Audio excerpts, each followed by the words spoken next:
Hoje eu estava pregando aqui e eu falei sobre Isaías 66, que é muito linda o último livro de Isaías. Isaías dizem que foi o profeta mais iluminado da Escritura Sagrada.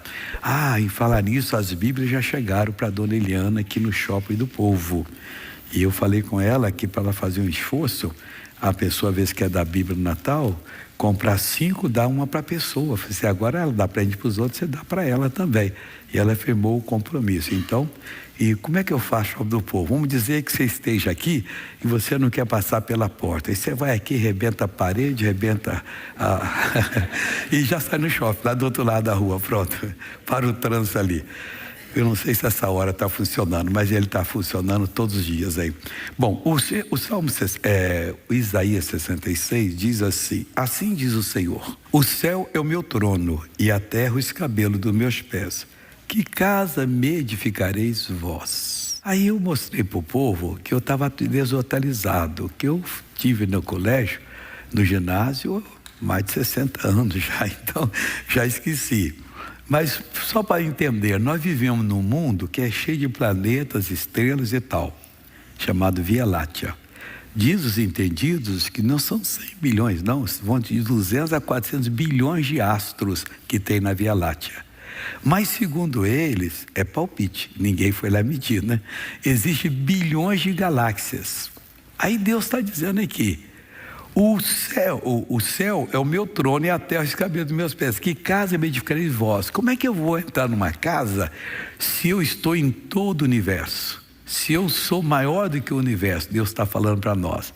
O apóstolo Paulo estava em Atenas e ele então, passando lá no meio dos filósofos, ele encontrou um altar erigido ao Deus desconhecido. Aí ele diz para os atenienses o seguinte, porque 23, Atos 17, 23. Porque passando eu e vendo os vossos santuários, achei também um altar em que estava escrito: ao Deus desconhecido. Este, pois, que vós honrais e não o conhecendo, é o que eu vos anuncio: o Deus que fez o mundo e tudo que nele há, sendo Senhor do céu e da terra, não habita em templos feitos por mãos de homens, nem tampouco é servido por mãos de homens, como que necessitando de alguma coisa, pois Ele mesmo é quem dá a todos a vida, a respiração e todas as coisas.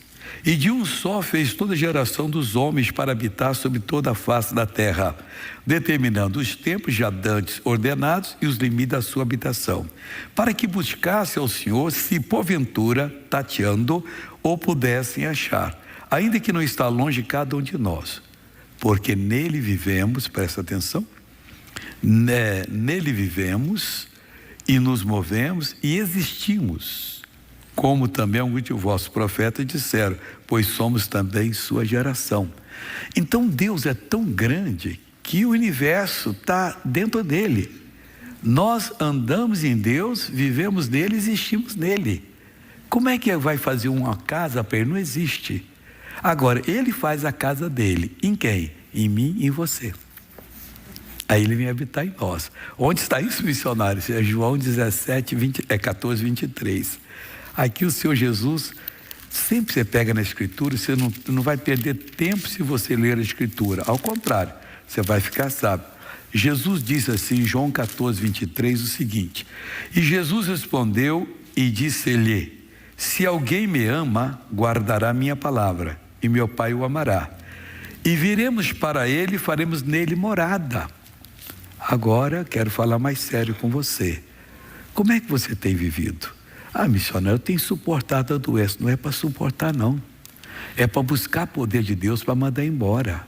Os doutores dizem que a artrose não tem cura. Tem gente que está com a perna toda torta porque foi deixando. Diabetes, tem câncer, a porção de coisa. Nós temos que levar mais a sério. Porque a Bíblia diz, o Senhor falou, que quem destruiu o templo dele será destruído por ele. Nós temos obrigação de buscar de Deus. Deus, eu não aceito isso, porque aqui está o teu templo. Eu não vou permitir que o inimigo me destrua, me faça encher a mente de imoralidades, sujeira de todo tipo, me faça ser um desonesto. Não, Deus, eu quero vencer na vida, eu quero te conhecer. Meu irmão, é muito privilégio Deus deixar uma pessoa conhecê-lo. No Evangelho não tem ninguém que é transformado, nasceu de novo, por acaso não. Aqui não tem aquele negócio de massa de manobra que vai fazendo e você fica como um robô seguindo. Não, você tem que ter um encontro com Jesus para seguir a Jesus. E mais, a sua relação com Ele independe de mim, de qualquer pregador. Ela é direta. Você vai direto a Ele e fala com Ele, Ele abençoa você. Então Ele quer morar em nós, esse Deus tremendo, que privilégio. O Pai e o Filho, para nos usar, e o Espírito Santo que Ele nos dá para a gente poder entender a palavra e descobrir o que Ele está falando conosco, sentir os toques dEle e sermos pessoas abençoadas. Israel, o reino do norte, estava numa miséria tremenda, tinha um pecado. Aliás, teve 19 reis e não teve um deles que possa se dizer que foi perfeito diante de Deus. Todos eles fizeram coisa errada. Isso está lá no livro, segundo livro de Reis, você vai ver isso. E num certo tempo que Eliseu era profeta, o Eliseu profetizou que ia haver comida no dia seguinte ali, mas uma coisa tal, e o capitão do rei, que era o auxiliar dele, zombou do profeta. Ele disse, olha, você vai ver, mas não vai participar não. E aconteceu exato. 4 leprosos, leproso aqui temos, não podia viver com a família, era expulso de casa, vivia nos campos. À tarde, eles fechavam a porta e eles chegavam com o sino, balançavam, pedindo comida, e alguém jogava lá para eles, como se fosse um animal, e eles comiam e iam embora para lá. Olha que situação terrível. E eles estavam parados e disseram, rapaz, a cidade está morrendo de fome. Se a gente ficar aqui, nós vamos morrer também, porque se eles não têm emprego, como é que vão dar para nós? Vamos fazer alguma coisa? O que nós vamos fazer? Vamos lá, porque os sírios, o pessoal da Síria, tinha fechado a cidade dele, a cidade de Samaria. E ninguém entrava, ninguém saía.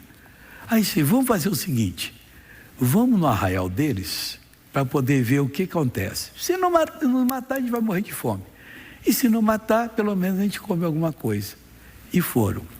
Aquilo foi plano de Deus. Às vezes é uma coisa até tola, que você vê na Bíblia, que Deus tocou em você, e você acha assim, mas não adianta isso. Adianta, meu irmão.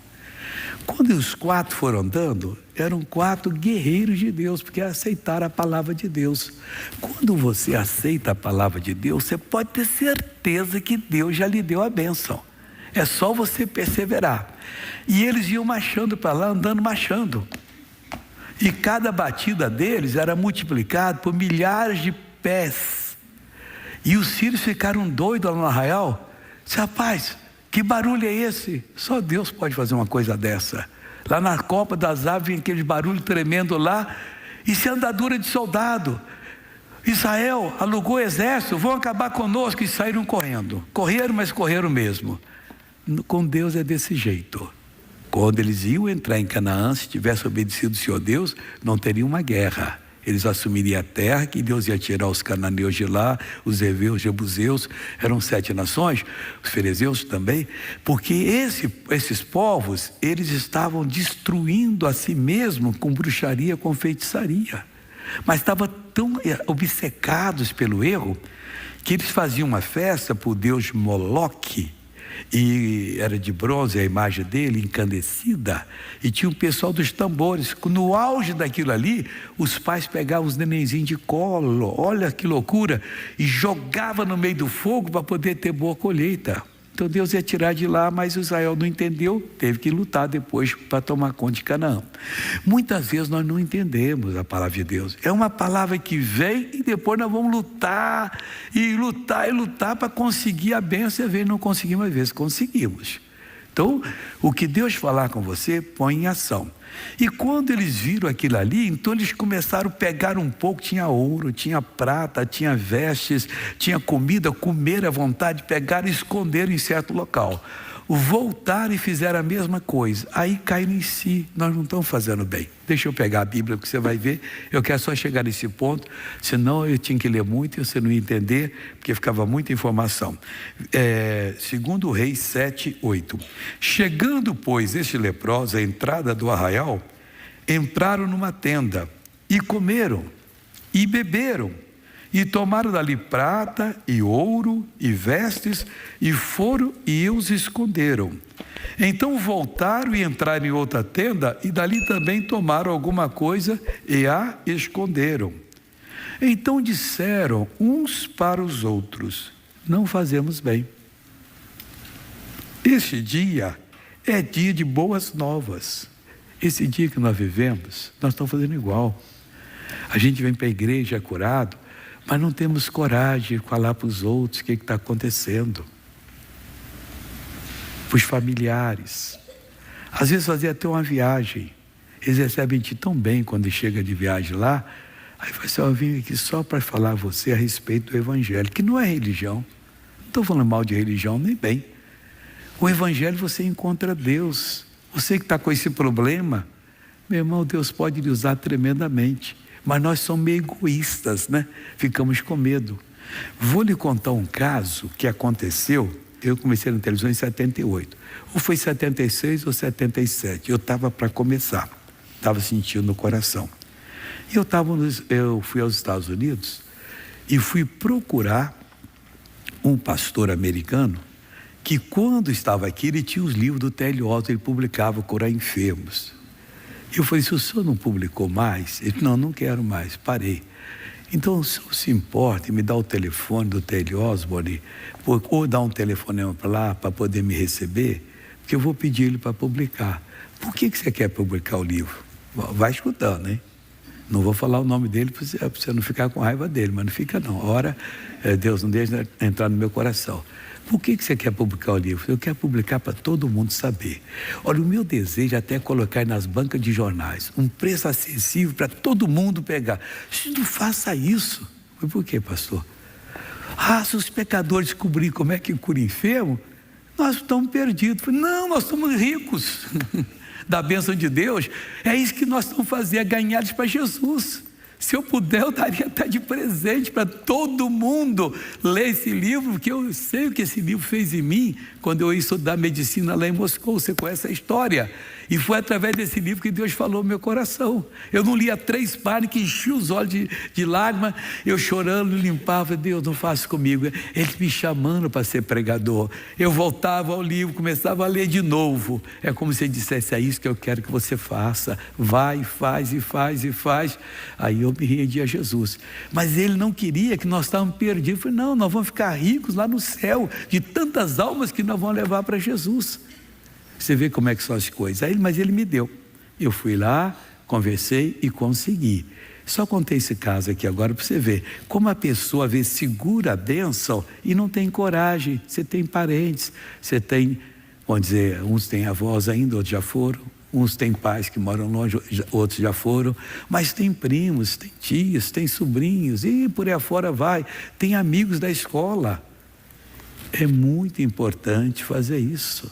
Há muitos anos tinha um rapaz que cortava o meu cabelo, que a gente é amigo desde criança. A maior parte dos anos foi esse rapaz que cortou. E eu senti no coração: eu falei: quero que você vá em São Paulo lá, assistir a minha reunião. Já tem uns 15 anos isso. E vai com a sua mulher. E vou te dar a passagem. E você vai de avião. Aí ele se animou. E vou te pôr no hotel perto da igreja. E coloquei. Ele assistiu os cultos aqui. Depois morreu. Bom, só Deus sabe se ele aceitou Jesus ou não, mas que ele veio, a minha parte eu fiz, que eu falava com ele. Rapaz, você precisa de Jesus, é desse jeito. Nós não podemos ser egoístas. Os leprosos não foram. E o que ocorreu? Vieram, pois, Então, disseram uns para os outros: não fazemos bem ao 9. Esse dia é dia de boas novas e nos calamos, não se cale. É dia de boas novas, Deus está fazendo coisa grande. Se esperarmos até a luz da manhã, algum mal nos sobrevirá. Pelo que agora vamos e o anunciamos à casa do rei. Vieram, pois, e bradaram aos porteiros da cidade e lhes anunciaram, dizendo: fomos ao arraial dos Sírios, eis que lá não havia ninguém, nem voz de homem, porém só cavalos atados e jumentos atados, e as tendas como estavam dantes. E chamaram os porteiros, e estes anunciaram dentro da casa do rei. O rei se levantou de noite e disse ao seu servo: agora vos farei saber o que é que os sírios nos fizeram. Bem sabem eles que esfameados estamos, pelo que saíram do arraial a esconder-se pelo campo, dizendo: quando saírem da cidade, então os tomaremos vivos e entraremos na cidade. Então um dos seus servos, mais sábio que o rei, respondeu e disse: tomem-se, pois, 5 dos cavalos de resto que ficou aqui dentro, pois toda a multidão dos israelitas que ficaram aqui de resto terá a mesma sorte da multidão dos israelitas que já pereceram. Enviemos e vejamos. E foram e viram, não para não ficar mais. Você vê como são uma coisa. Quando eles resolveram compartilhar, compartilhe Jesus. Se você não tem coisa mais importante fazer na vida, e não existe coisa mais importante, compartilhe Jesus. Você vai ser uma pessoa ricamente abençoada no outro lado, porque você fez a obra de Deus. Deus vai lhe abençoar em nome de Jesus. E dessa maneira, Ele vai tirar de você aquilo que não presta. Temos que ser sinceros com os outros. Não tem uma pessoa que não é tentada, irmãos. E tem muitos que estão quase se entregando à tentação. E outros já entregaram. Não faça isso. Segure firme. Ore a Deus: Deus, eu não posso passar por isso, eu não quero esse vexame na minha vida, eu quero estar de cabeça erguido, de que Jesus voltar, vou curvar a cabeça em sinal de rendição a Ele, mas não vou curvar de vergonha, não, porque eu não mereço. Não, Deus, e o Senhor vai me segurar.